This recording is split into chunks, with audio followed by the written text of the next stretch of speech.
নবীরা তাদের কবরের মধ্যে জীবিত। এটা কি মোল্লার কথা না আল্লাহর কথা?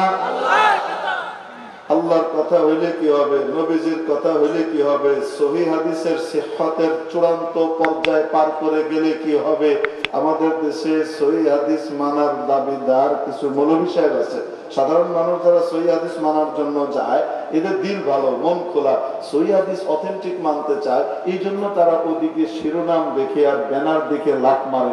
জানে না যে যাদের পিছনে দৌড়াইতেছে এগুলা যুক্তির উপরে চলে, হাদিস মানে কম।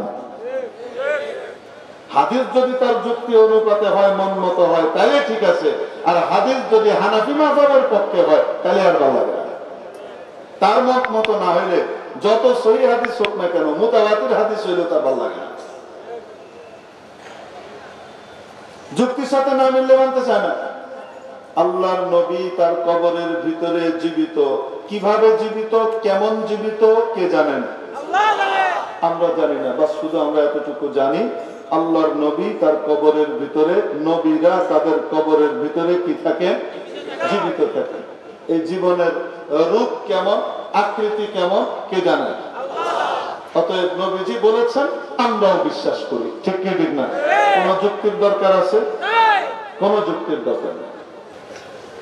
আমি আপনাদের সামনে মহাগ্রন্থ আল কুরআনুল কারীমের 21তম পারার শেষ সূরা সূরাতুল আহজাবের 21 নম্বর আয়াতখানি তিলাওয়াত করেছি।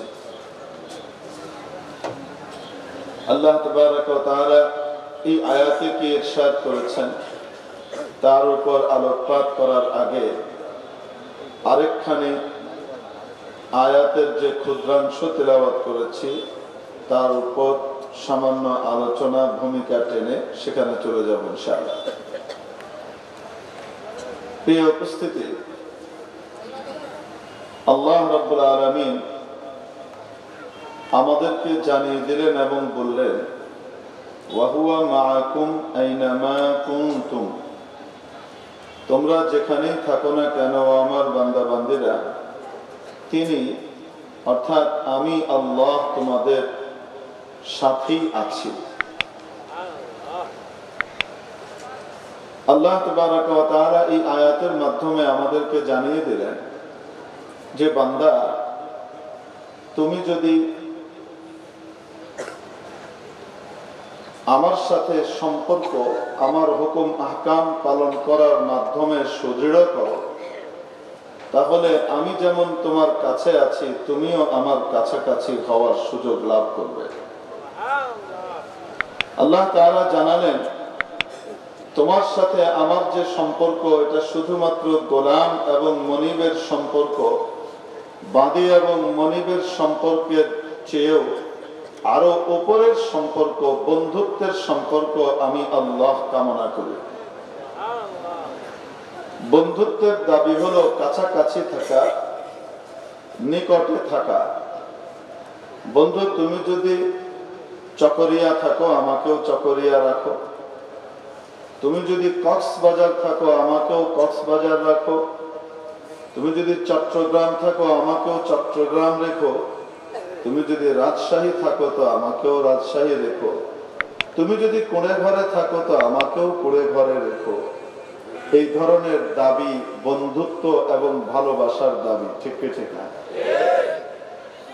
তো আল্লাহ তাবারক ওয়া তাআলা আমাদেরকে জানালেন যে বান্দা, তোমরা যেখানেই থাকো না কেন আমি তোমাদের পাশেই আছি, সাথেই আছি।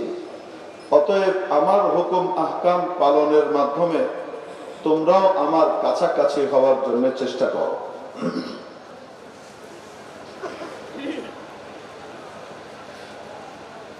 কাছাকাছি থাকাটা, পাশাপাশি থাকাটা, নৈকট্য, এটা দুই রকম। একটা হলো দৈহিক নৈকট্য, আরেকটা হলো আত্মিক বা রূহানি নৈকট্য। দৈহিক নৈকট্য যেমন আমি আপনার কাছাকাছি বসে আছি, আপনি আপনার পাশের জনের কাছাকাছি বসে আছেন, এটা হলো শারীরিক নৈকট্য, দৈহিক নৈকট্য। আরেকটা হলো মানসিক, চেতনাগত চিন্তাগত, রুহানি, কলবি নৈকট্য, আত্মিক নৈকট্য। দৈহিক নৈকট্যের তুলনায় আত্মিক নৈকট্যের গুরুত্ব কোটি কোটি গুণ বেশি। বিষয়টা একটু পরিষ্কার করে বোঝানোর জন্য একটি ঘটনা আপনাদের খেদমতে পেশ করছি। আমার দাদা ওস্তাদ, বহু গ্রন্থ প্রণেতা, বিদগ্ধ ফিকাহবিদ, তাত্ত্বিক, মুফতি আজম হযরত মুফতি মোহাম্মদ শফি রহমতুল্লাহ আলাইহি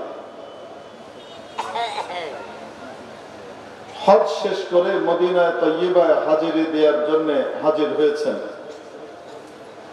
আল্লাহর হাবিব সাল্লাল্লাহু আলাইহি সাল্লামের সামনে দাঁড়িয়ে একটু সালাত ও সালাম পেশ করবেন, দুরূদ পেশ করবেন, আরজি পেশ করবেন। এজন্য রওজায়ে আতহারের কাছে উপস্থিত হয়েছেন। আল্লাহর হাবিব সাল্লাল্লাহু আলাইহি ওয়াসাল্লামের দরবারে হাজির হয়ে সালাত ও সালাম পেশ করার তামান্না, আকাঙ্ক্ষা, কামনা, বাসনা, আগ্রহ, আকুলতা, ব্যাকুলতা, অস্থিরতা কার না থাকে? কোন মুমিন মুসলমানের না থাকে? সকলের মনের আকুতি, সকলের মনের চাওয়া এবং পাওয়া যেন এটাই থাকে। শৌকে আতিশ সে তড়পতা হো সদা मैं बेकरार, शौक़े आतिश से तड़पता हूँ सदा मैं बेकरार, हाज़िरी शहरे मदीना कब नसीब हो मुझे, हाज़िरी शहरे मदीना कब नसीब हो मुझे, गुंबद खदरा दिखा दे रोज़े अतहर मुझे, गुंबद खदरा दिखा दे रोज़े अतहर मुझे, दरमियाने कब्र मिंबर गिड़गिड़ाने दे मुझे, रोज़े अक़दस दिखाकर इश्क़ में दीवानवार, रोज़े अक़दस दिखाकर इश्क़ में दीवानवार, मिस्ल अबू बकर उमर उस्मान अली या रब मुझे।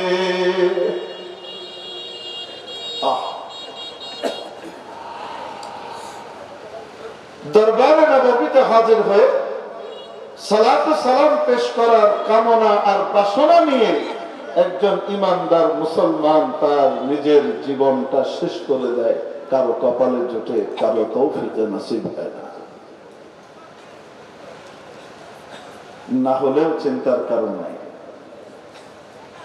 হযরত মুফতি মোহাম্মদ শফি রহমতুল্লাহ আলাইহি যখন গিয়েছেন এবং ওখানে দাঁড়িয়ে সালাত ও সালাম পেশ করবেন, কাছে যাওয়ার পরিবর্তে দূরে দাঁড়িয়ে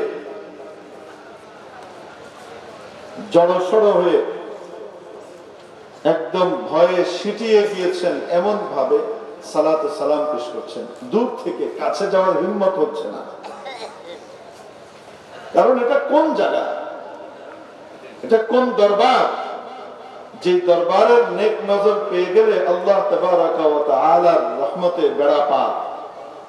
আর সামান্য এদিক ওদিক হয়ে গেলে দুনিয়া আখিরাতের সবকিছু বরবাদ হয়ে যাওয়ার আশঙ্কা আছে। ঠিক কি ঠিক না?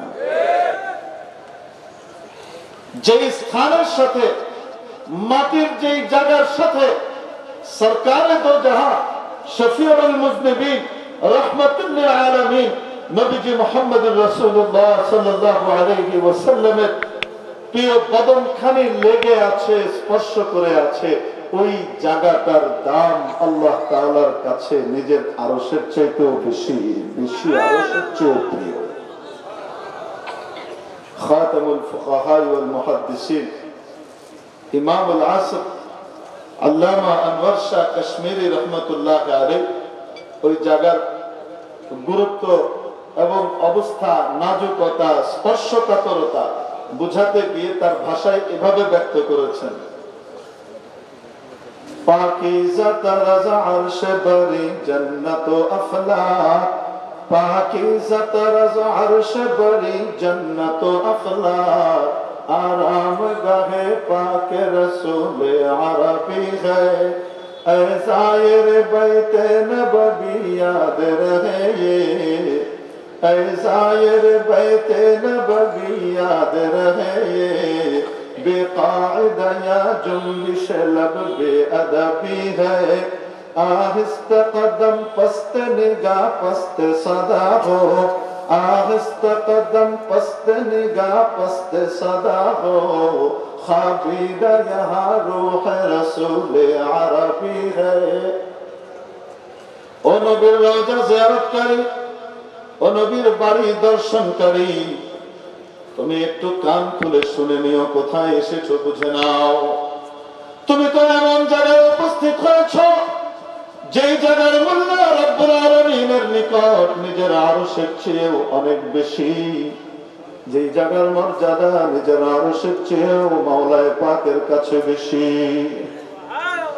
ও নবীজির বাড়ি জিয়ারতকারী কোথায় তুমি এসেছো তুমি তো হয়তো উপলব্ধি করতে পারছো না মনে রাখবে এখানে সামান্য একটু এদিক ওদিক হয়ে গেলে মুখের সামান্য অপব্যবহার হয়ে গেলে নিজের জীবন নাশের আশঙ্কা থাকতে পারে ও নবীর জিয়ারতকারী তুমি এমন জায়গায় এসেছো যেখানে আসার পরে তোমার নজরকে আনত করে নিও তোমার দৃষ্টিকে আনত করে ফেলো তোমার কদমগুলোকে আস্তে আস্তে রেখো যেন কোনো আওয়াজ না হয় এবং তোমার কথাবার্তা গুলোকেও সংযত করে ফেলো মনে রাখবে আল্লাহর হাবিব সাল্লাল্লাহু আলাইহি ওয়াসাল্লামের রূহ এখানে আরাম করছে সুবহানাল্লাহ কষ্ট দেবে না এই কথা বললে আমাদের দেশে চিংড়ি মাওলানা আছে চিংড়ি মাওলানা বুঝুন চিংড়ি মাওলানা হলো ঈসা মাছ খায় আমাদের দেশে কি করে ঈসা মাছ বড় বড় তিমি হাঙ্গর এরা সাগরের উপরে লাফালাফি করে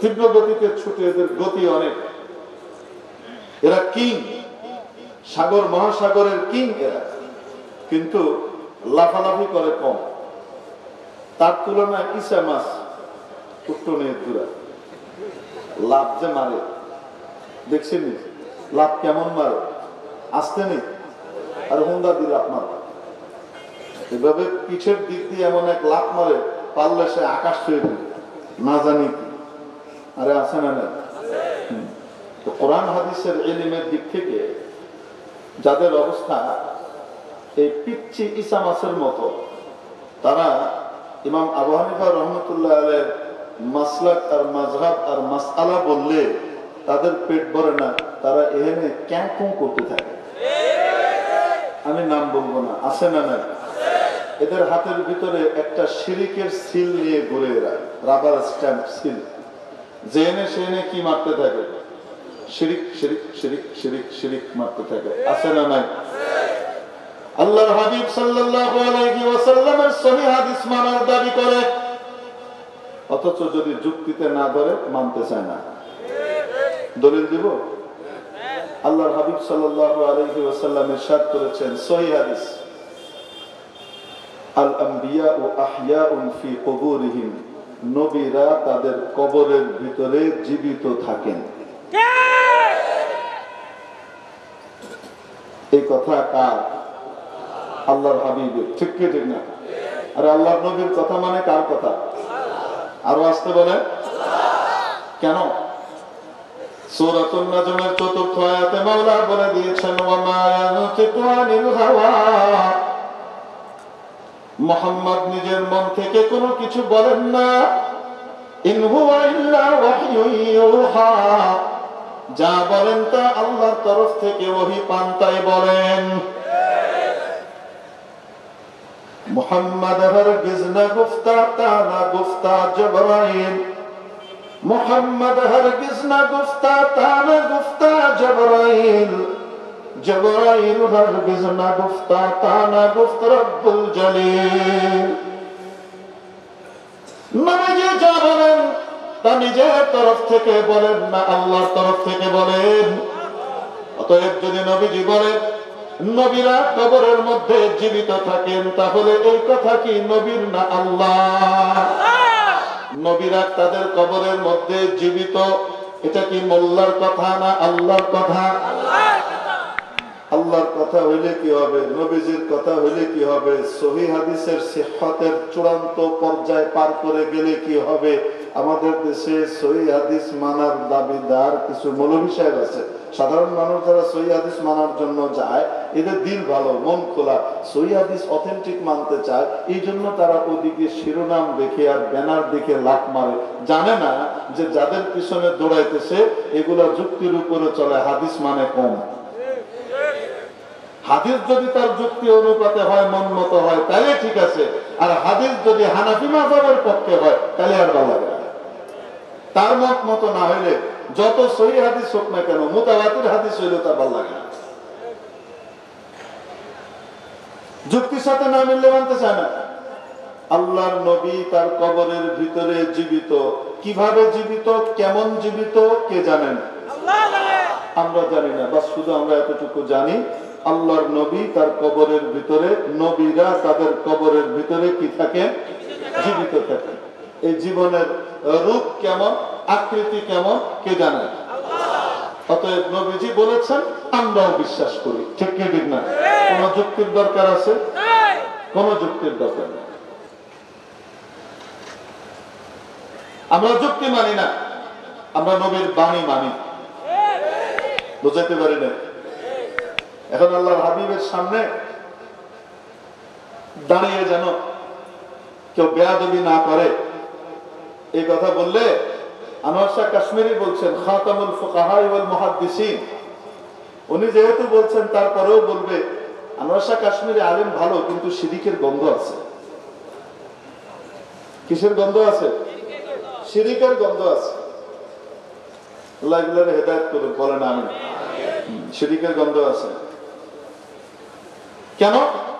নবীজি কি দেখেন নাকি, শুনেন নাকি? বলে কি বলে না? নবীজি তার কবরে থাকা অবস্থায় ওখানে কেউ হাজির হলে সামনে যে সালাম দেয় তার কথা শুনতে পারেন কি পারেন না? এটা আলবানী লালফানি বেশি বুঝে নাকি হযরত ওমর বেশি বুঝেন?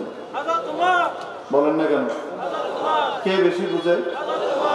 হযরত ওমর রাদিয়াল্লাহু তাআলা আনহু মসজিদে নববীতে বসা। এক তাবী রওয়ায়াত করেন যে আমি মসজিদে নববীতে বসে, বনু সাকিফ গোত্রের তায়েফ থেকে আসছিলেন তারা, দুইজন কথাবার্তা বলছেন, একটু জোরে জোরে কথা হচ্ছে। তো হযরত ওমর রাদিয়াল্লাহু তাআলা আনহু পিছনে বসা ছিলেন, তারা দেখেন না। ওনারা বলেন যে আমাদের গায়ে একটা পাথরের কণা এসে পড়লো, তো এটা কে নিক্ষেপ করলো এটা দেখার জন্য পিছনে ঘুরে দেখি ওমর ইবনুল খাত্তাব রাদিয়াল্লাহু আনহু বসা। ইশারায় উনি আমাদেরকে ডাকলেন, ডেকে বসিয়ে তারপর বললেন, কোত্থেকে এসছো? মদিনা? জি না। কোথাকার? তায়েফ থেকে এসছি, বনু সাকিফে। উনি বললেন, তোমরা অতিথি, দূর থেকে এসেছো, এখানকার রীতি জানো না। যদি তোমরা এখানে থাকতা, এখানকার বাসিন্দা হতা, লাজআলতুকুমা নাকালান ইলা ইয়াউমিল কিয়ামা, তোমাদেরকে আমি এমন কঠিন সাজা দিতাম যে কিয়ামত পর্যন্ত মানুষ তোমাদের এই সাজা মনে রাখতো, এটা নজির হয়ে থাকতো, দৃষ্টান্তমূলক শাস্তির ব্যবস্থা করতাম। কেন? তোমরা এখানে বসে আছো, আল্লাহর হাবিব সাল্লাল্লাহু আলাইহি সাল্লাম এখানে শুয়ে আছেন, এখানে জোরে জোরে কথা বলে ওনাকে কষ্ট দিচ্ছ। ওমর শিরিক বুঝে নেন, শিরিক আলে হাদিস বুঝছে।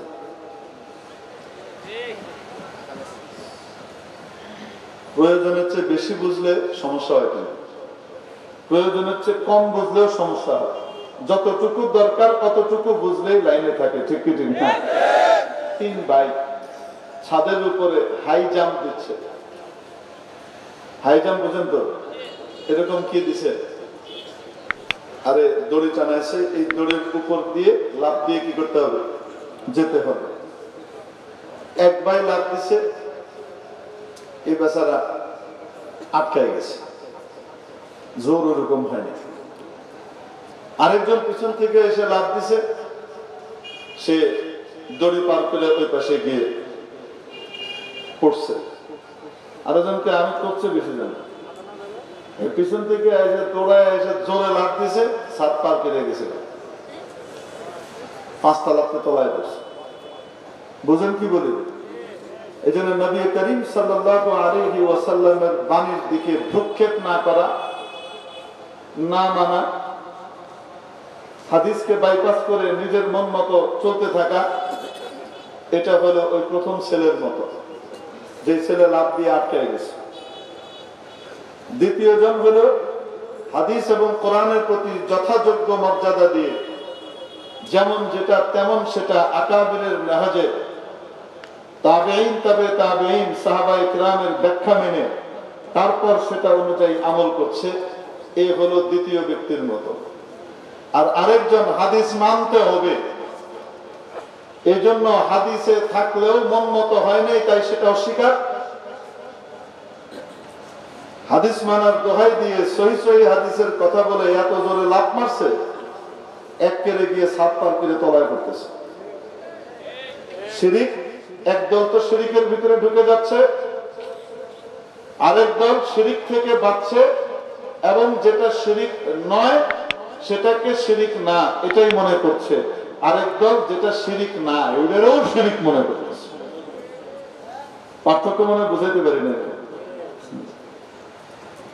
এগুলা বললে কয় বেদাতি হুজুর। আল্লামা খালিদ সাইফুল্লাহ আইয়ুবী সাহেব গেলেন না সুলতানুল ওয়াইজিন, আমাকে বলতেছেন সেদিন আমার নাম দিছে আলে হাদিস কিচ্ছা সম্রাট। ওনার নাম দিছে কি কিচ্ছা সম্রাট। তো আমি জিজ্ঞেস করলাম কেন কিচ্ছা সম্রাট কেন নাম দিছে? কয় আমি ঘটনা শোনাই, যে কোরআন হাদিসের ঘটনা শোনায় গায়ে লাগে।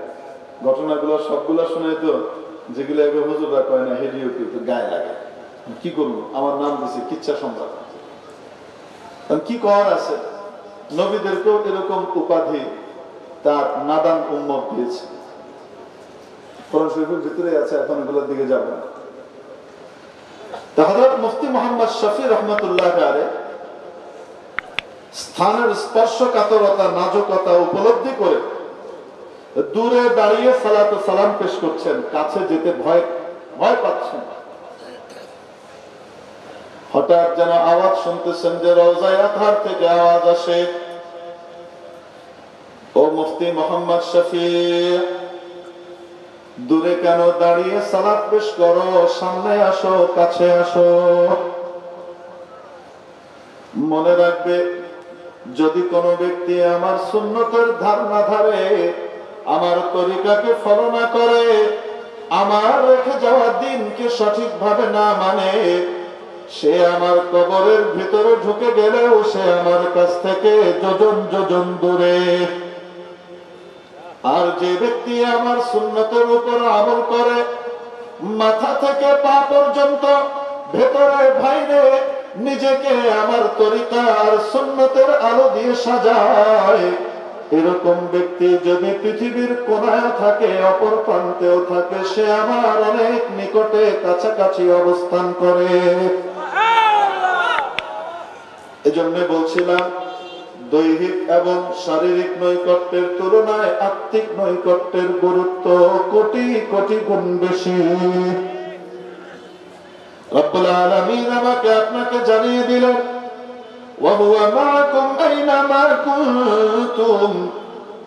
ও আমার বান্দা বান্দীরা, তোমরা যেখানেই থাকো না কেন, আমি আল্লাহ তোমাদের সাথেই আছি, পাশেই আছি। কতটুকু কাছে আছে? সূরাতুল বাকারার মধ্যে মাওলা জানিয়ে দিলেন, উজিবু দাওয়াতাদ দাঈ ইযা দাআন ওয়া ইযা সাআলাকা ইবাদি আন্নী ফাইন্নী করিব।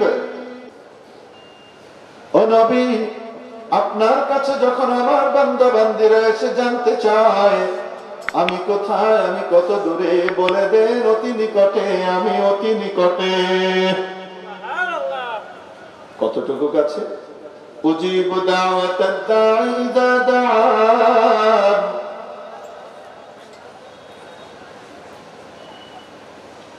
যখনই কোনো আহ্বানকারী, দোয়াকারী, প্রার্থনাকারী আমাকে ডাকে, আমার কাছে প্রার্থনা করে, আমি তার ডাকে সাড়া দিই, তার ডাকের জবাব দিই।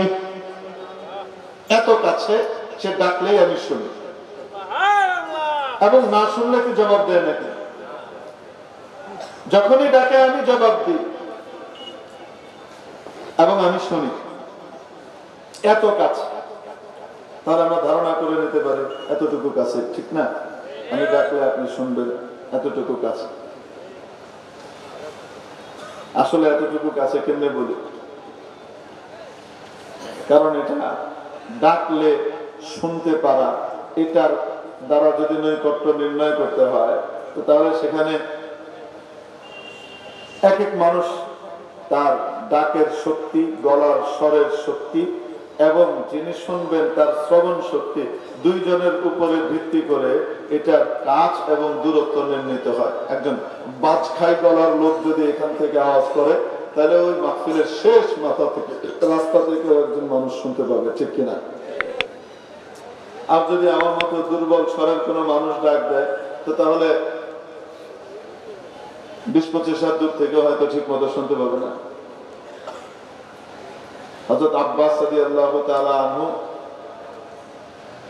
ওনার গলার আওয়াজ, ডাক 8 মাইল দূর থেকে শোনা যেত। রিজালের কিতাবগুলো দেখেন, হযরত আব্বাস রাদিয়াল্লাহু তাআলা আনহুর গলার স্বর এত উঁচু পর্যায়ে ছিল, যদি উনি জোরে ডাকতেন, কত মাইল দূর থেকে? 8 মাইল দূর থেকে কি হতো? শোনা যেত। বর্তমান হিসেবে ধরলে কিলোমিটারের হিসেবে প্রায় 13 কিলোমিটার। আমরা বলবো, ইজ ইট পসিবল? হুজুর এগুলো কি বলেন? এই জন্যই তো আপনাদেরকে কিচ্ছা সম্রাট বলে, গাঁজাখুরি কথা বলছেন। আমরা তো অথেন্টিক কথা বলছি, কিতাব থেকে বলছি। আপনি বাস্তবতা উপলব্ধি করতে পারছেন না, ব্যর্থতা আপনার, কিতাব বলার ব্যর্থতা না। কেন? আজ থেকে শখানেক বছর আগেকার কথা। আমার উস্তাদে মুহতারাম হযরত মাওলানা নাদিরুজ্জামান সাহেব আহমদ বারাকাতুহুমুল আলিয়া, যাকে নরসিংদীর হুজুর হিসেবে বা কামরার হুজুর হিসেবে মাদানীনগর মাদ্রাসায় সবাই চিনত। তো আমার হুজুর আমাদেরকে ঘটনা শুনিয়েছেন যে ওনার দাদা অত্যন্ত শক্তিশালী মানুষ ছিলেন। একবার টয়লেট সারার জন্য দূরে গেছেন বাইরে। ওই জামানায় মানুষ বাথরুম টাথরুম বানাইতো না, খেতে টেতে চলে যেত, ঝোপঝাড়ে জঙ্গলে চলে যেত। তো দূরে ঝোপঝাড়ে গিয়েছে। কিছু মানুষ বাড়ি ঘরে বাথরুম টাথরুম বানাতো, খুব সভ্য মানুষ হলে। গ্রামের মানুষের এত তালটাল ছিল না, জায়গাও অনেক খালি পড়ে থাকতো, এত বাড়ি ঘরও ছিল না। তো দূরে গিয়ে বাথরুম করতেছেন, কোত্থেকে এক বাঘ এসছে। বাঘ সাহেবের খুব খায়েশ হয়েছে হুজুরের দাদাকে খাবে। এখন যখন মুখ পেতে লাফ দিয়েছে, ওই মুহূর্তে উনি দেখেছেন যে বাঘ লাফ দিয়েছে। ঘাবড়াননি, মুহূর্তের ভিতরে হাতে যে বদনা ছিল, স্টিলের না, যে পিতল আছে না, কাঁসা বলে, এই কাঁসার বদনা, খুব শক্ত। এই বদনা ঠাস করে উঠিয়ে বাঘের মুখ বরাবর ধরেছে। বাঘ তো সামনে এসে হা করেছে, গলা খাবে। তো বদনার গোড়া ঢুকে গেছে বাঘের চোয়ালের ভিতরে। ঢুকে যাওয়ার পরে এখন চোয়াল লক হয়ে গেছে। এখন আইন উই খুব কিছু করে, বদনা তো বেরোয় না। হুজুরের দাদা এই সুযোগে লাফ দিয়ে উঠে ওর উপরে চড়ে মানুষজনকে ডাকা শুরু করলেন, ধর বাঘ ধর। মানুষজন আস্তে আস্তে পিটিয়ে নিজেই একাই আদামরা করে দিচ্ছে। বাকিটা এসে লোকজন মেরেছে। তো ওই জায়গাতে বাঘ বধ হয়েছিল, বাঘকে বধ করা হয়েছিল, হত্যা করা হয়েছিল। এই জন্য ওই গ্রামের নামও হলো বাঘাবো। তো হুজুরের বড় চাচার নাম ছিল বোদাই। কি নাম? বোদাই। বুঝেননি আপনারা? বুঝেন না? আরে ব্যাক কলকে বোদাই বলে। আমাদের ঢাকাতে ব্যাক কলকে কি বলে? বোধাই বলে, বোধাই। তো এই